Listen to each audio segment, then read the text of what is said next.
бір әйел өзінің құрбысына барады.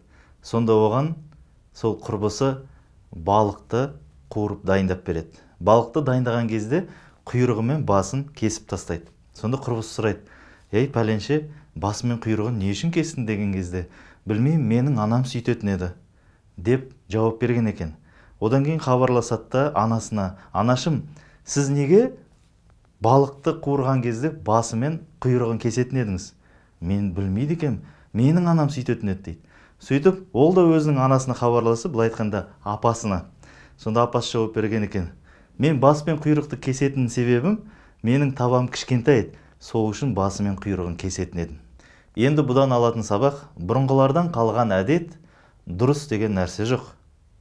Дұрысы да бар, бұрысы да бар. Еш қашан, еш уақытта бір пікірде қатып қалмау керек. Бір нәрсе жасар алдында оны тексеріп алу керек.